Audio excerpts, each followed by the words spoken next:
맥주의 성경 읽기 말씀 본문은 신명기 32장, 시편 119편 122절에서 144절까지, 이사야 59장, 마태복음 7장입니다. 신명기 32장은 모세의 노래로 이스라엘이 가나안에 들어가 우상 숭배를 하고 그에 따라 징계를 받게 될 것을 기록하였는데요. 하나님께서 이스라엘을 만드시고 세우시며 광야에서 돌보시고 또 가나안에서도 돌보실 것을, 그리고 이스라엘이 반역하고 심판을 받게 되지만 다시 회복시키실 것임을 말씀하고 있습니다. 시편 119편 121절에서 144절은 시편 저자가 대적들의 박해로 고통 중에 있지만 그럼에도 이 시편 저자는 이 말씀을 열렬히 사모함을 말하고 있는데요. 이는 우리가 고통 중에도 말씀을 사랑해야 함을 보여줍니다. 하나님의 말씀을 금 곧 순금보다 더 사랑해야 한다고 말씀합니다. 이사야 59장은 자신의 죄악을 돌아보지 않고 구원해 주시지 않는 하나님을 원망하는 이스라엘 백성들에게 하나님께서 그들의 죄를 지적하며 죄 가운데 빠질 수밖에 없는 그들에게 구속자를 보내주시겠다고 약속하십니다. 그리스도가 반드시 필요함을 말씀하고 있습니다.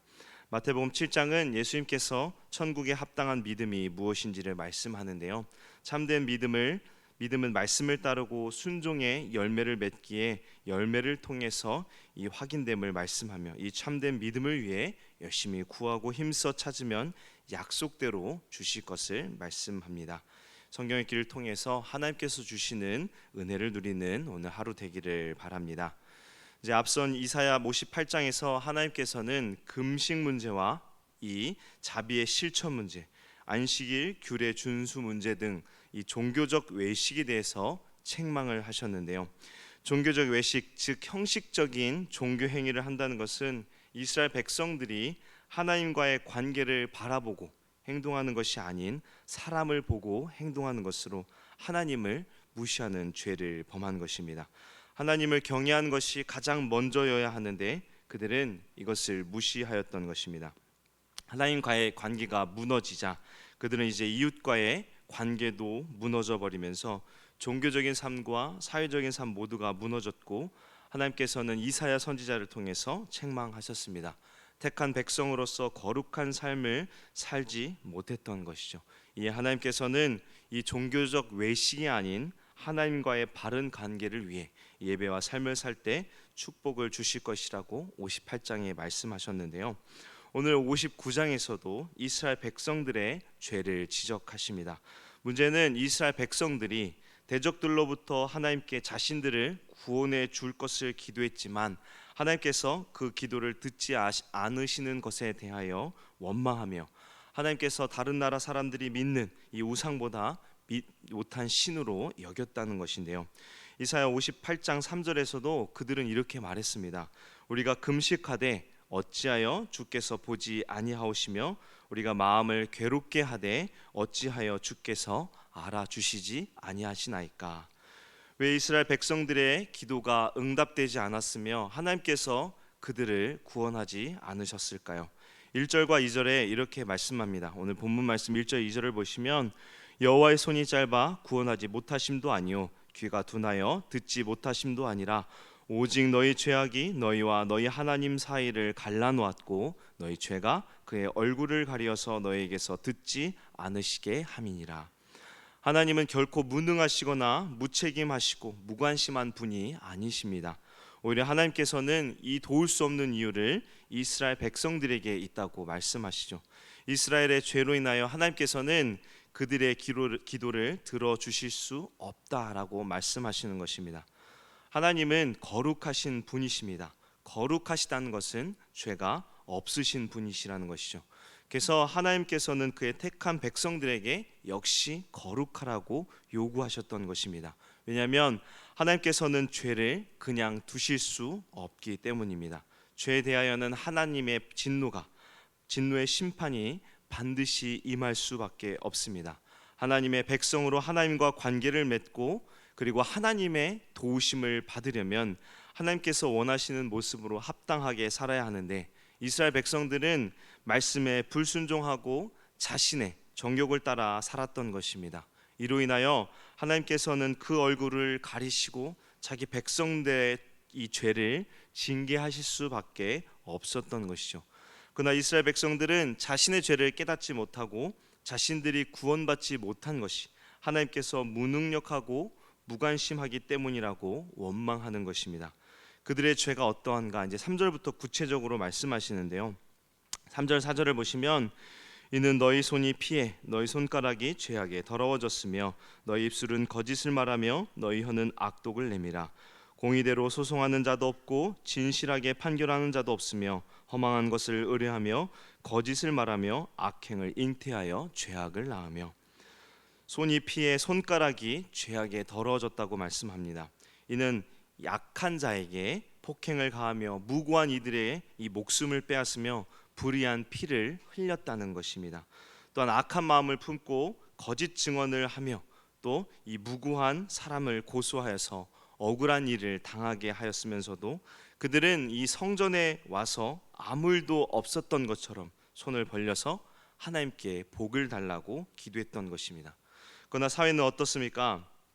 4절 말씀처럼 공정한 법 질서가 무너지고 정당한 판결이 또 사라진 이 부정과 불의가 가득한 이스라엘 공동체가 되어버린 것입니다.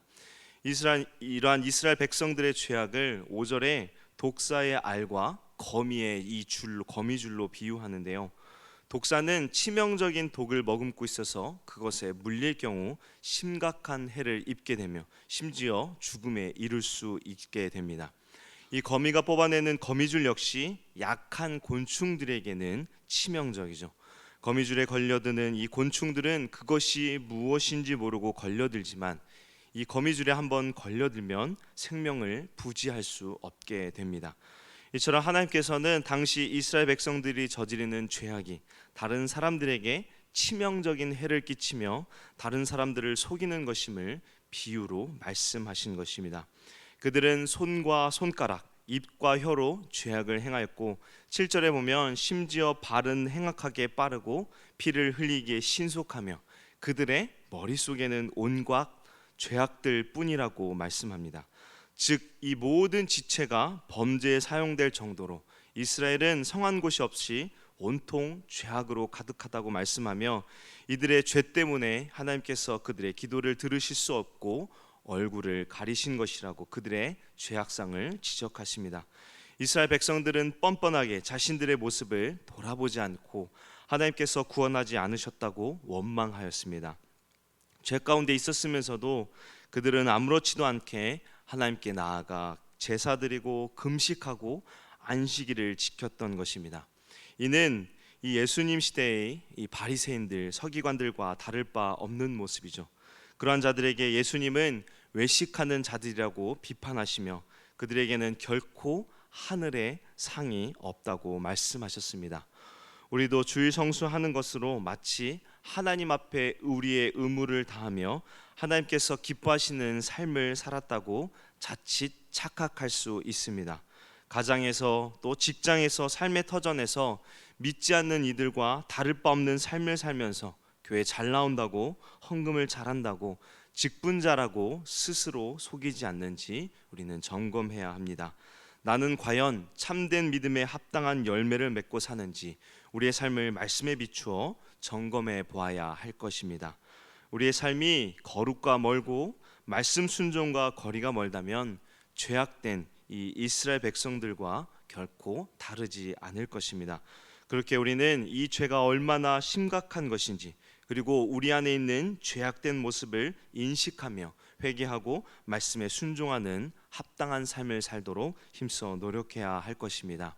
그럴 때 하나님께서는 우리에게 얼굴을 비추시며 구원의 복을 허락해 주실 것입니다.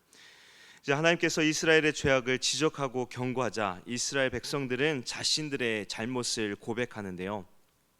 9절에서 11절을 보면 그들은 자신들의 죄로 인하여 하나님께서 그 얼굴을 가리시고 그들 곁을 떠나시자 그들에게 돌아온 것은 오직 암흑뿐이요 또 곰같이 부르짖으며 비둘기같이 슬피 울며 정의와 공의를 간절하게 바라지만 오지 않는다고 이 참담한 상태를 고백합니다. 그러면서 12절에 그들은 그 같은 비참한 상태에 이르게 된 것을 자신들의 허물에 있음을 시인하는데요. 12절 말씀을 보시면 이는 우리의 허물이 주의 앞에 심히 많으며 우리의 죄가 우리를 쳐서 증언하오니 이는 우리의 허물이 우리와 함께 있음이니라. 우리의 죄악을 우리가 아나이다.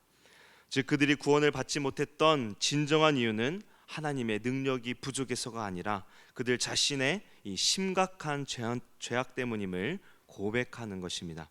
그리고 그들은 자신들이 이 죄에서 빠져나올 수 없음을 인식했고, 또 하나님께서도 16절에 이렇게 말씀하시는데요. 16절을 보시면 사람이 없음을 보시며 중재자가 없음을 이상히 여기셨으므로 자기 팔로 스스로 구원을 베푸시며 자기의 공의를 스스로 의지하사.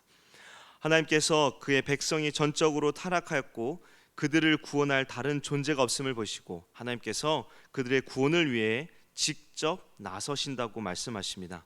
전적으로 타락한 인간에게 스스로 구원할 능력이 없기에 하나님께서 중재자, 즉 메시아를 통해 하나님의 구원에 이르게 하시겠다고 말씀하시는 것입니다. 하나님께서 죄악된 사람들, 이 타락한 자기 백성들에게 아무 조건 없이 은혜를 주시겠다고 약속하시는 것입니다. 그러면서 하나님께서는 우리를 위하여 17절과 18절에 무장하시고 이 대적과 싸우신다고 말씀하시는데요. 이는 하나님께서 우리를 위하여 최선을 다하신다는 것을 보여주시는 것입니다.